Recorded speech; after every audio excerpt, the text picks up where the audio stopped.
Hi, welcome back. My name is Rachel and I am an artist, and today we're going to be talking about my new series, along with the other series, a newer series called the Pollinator series, because I love plants. Yay! Who doesn't, right? They're so pretty. And I wanted to do a series because I was looking through my phone, and I am a gardener. I may not be the best gardener, but I am a gardener. And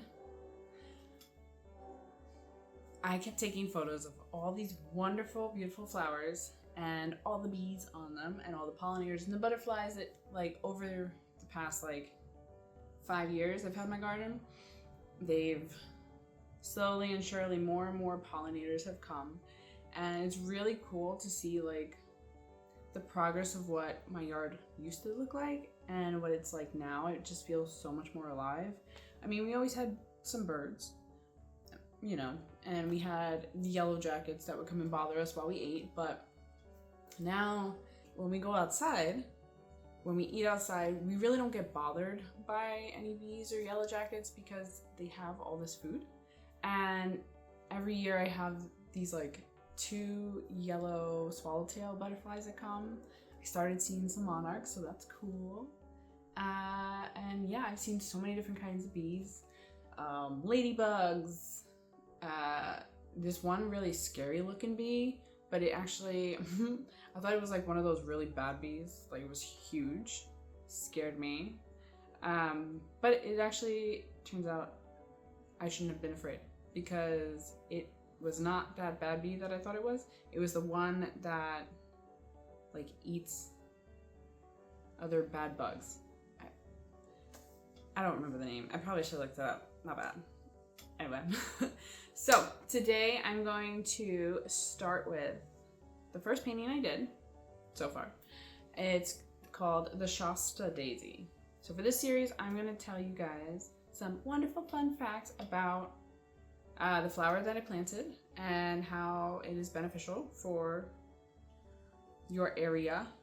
I live in New York in the US, so I am zone 7. So take everything with a grain of salt. I am going to be covering native and non-native plants, and we should be planting native when we can. But if you are going to plant anything, at least let it be a pollinator friendly.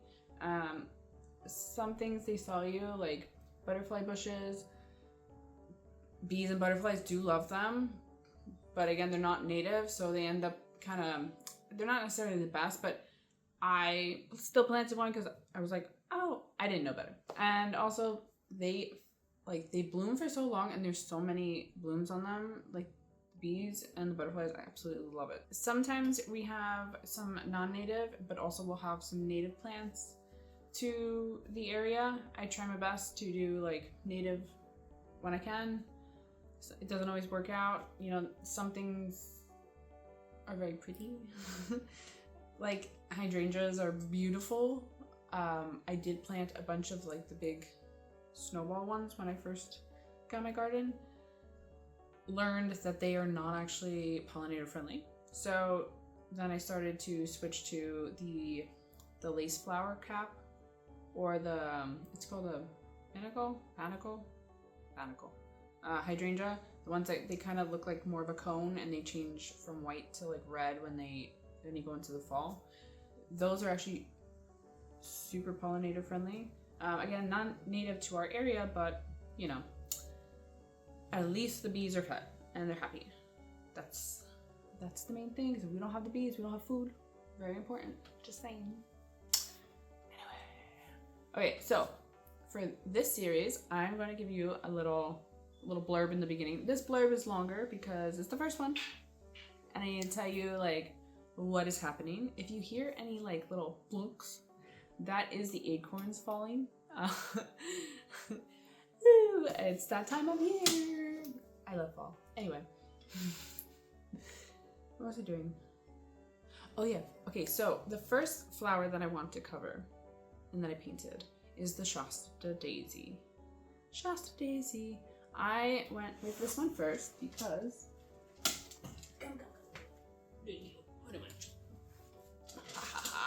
I got my kitty cat. Hello. Oh, you're just so cute. I love you. Okay, I'll bark to the flower.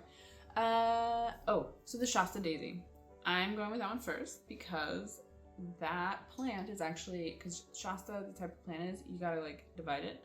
And so the clump that I have, they call them clumps, is from my grandmother's garden. It's her daisy. And my aunt actually took another clump and put it out by her tombstone because she died a few years ago. And I inherited some of her flowers, which was really cool. I inherited her blueberry bush, and like the first year I planted it, I don't know, I guess she planted it in a spot that didn't get too much sun, or like a tree ended up growing over it, so it never really like produced any fruit. And then I put it out here, and like the next year after she died, we got blueberries on the bush, and I was like, oh my god, that's so awesome. And then the birds came and ate them. So I'm like, okay, whatever, as long as the birds are happy. This is very special because I learned how to garden with my grandma. I have a lot of good memories in the garden with her. And she would have me plant, and she would have me weed for her. So I would bring all my toys out to the dirt patch, and I would make like all these little scenarios, and I would have like, you know, it was the 90s, so I had my little Belle and Beauty and the Beast and Gaston, and they were in the dirt and they were reenacting all the things, and I would run the hose. My grandma made like these little, like she would have a mound in the middle, and then she would have like these little runoffs, so the water would come down and kind of irrigate. And so I would put the hose on one, and it would go down, and I would make like a little river. And so anyway, I do like to garden. I like being outside with the plants. It's very grounding. It's very like relaxing, and I feel like it lightens a lot of mental load eventually. Like you're like, what worries? The wind is blowing. The trees are swaying. The leaves are rustling. You then also start to notice like all the little things. I'll be like, oh my god, look at all the bees, and my husband's son will be like, where? And I'm like, just look.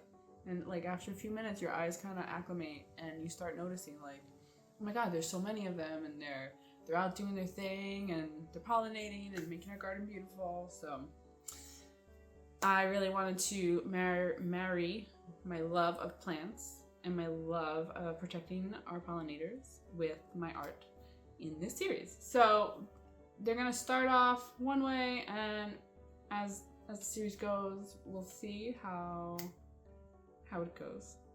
I'm not gonna say anything because then if it doesn't happen, I'll be like, oh my god, why did I say that? So the first one is the daisy. For the rest of the video, as we're gonna switch over to the time lapse, I'm gonna give you some wonderful fun facts about Shasta daisies and how they are beneficial and all the things that they can do for your garden. So enjoy the time lapse and the facts, and I will see you at the end. Woohoo. Some fun facts about the Shasta daisy from my trusty dusty handy dandy notebook. I also got my information from the Farmer's Almanac and a bunch of gardeners online, and also I have eyes. I know they're good for the bees. The botanical name for the Shasta daisy is Leucanthemum superbum. It's a perennial, and it loves full sun. So make sure it gets at least 6 to 8 hours of full sun. Soil pH neutral, and its hardiness zones are zones 4 to 8.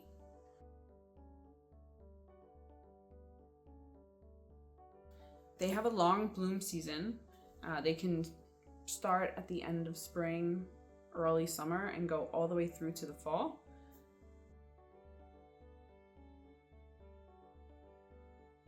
They form in clumps that are 2 to 3 feet tall, 1 to 2 feet wide.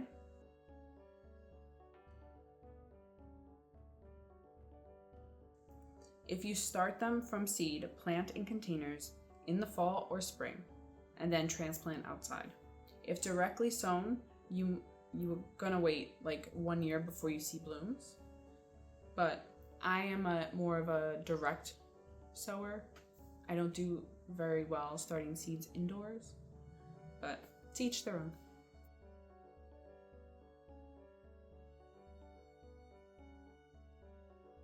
Shastas, once established, are drought resistant. They only need water during summer months if less than 1 inch of rain has fallen in a week.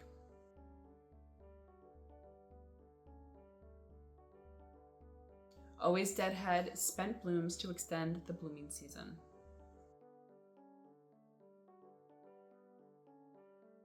Cut back stems 1 to 2 inches from the ground after the first killing frost. Add compost and mulch in the spring around the stems to prevent weeds and to add nutrients and give some plant food. Every few years, dig up daisies and divide the clump. While Shasta daisies are not native to North America, it's not the best idea to just plant them anywhere. You want to either plant them in a container or in a small area in your garden if your garden is contained, not like in an open field because they can be quite aggressive.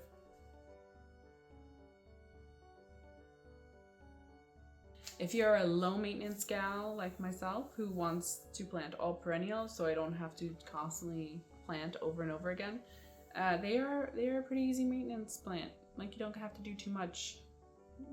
Deadhead, give it some plant food, make sure it has water in the hot months. It's a pretty nice plant. I like it. The name daisy comes from day's eye. And from the name, obviously, it says day's eye, so it opens during the day and it would close at night.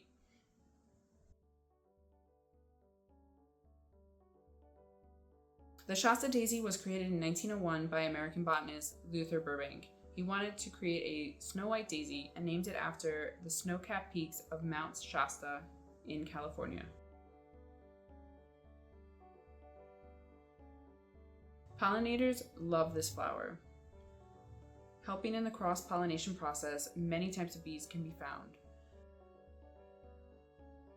buzzing around during the day. Butterflies also love this plant and are attracted to the color and scent of the flower.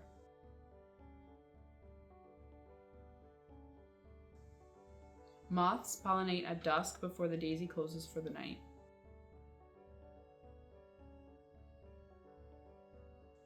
Hummingbirds love the nectar, but this is more of a backup food for them. So if you really want to attract hummingbirds, probably plant something that is more suited to their liking.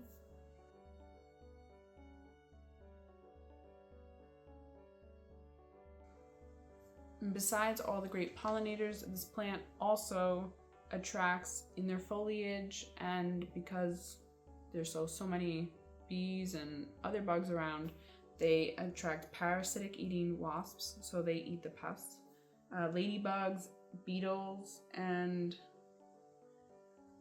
there's actually, I think, some beetles that pollinate as well. Some companion plants for the Shasta Daisy are lavender, marigold, and coneflower.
So thank you for joining me. I hope you loved watching how the Daisy painting came out.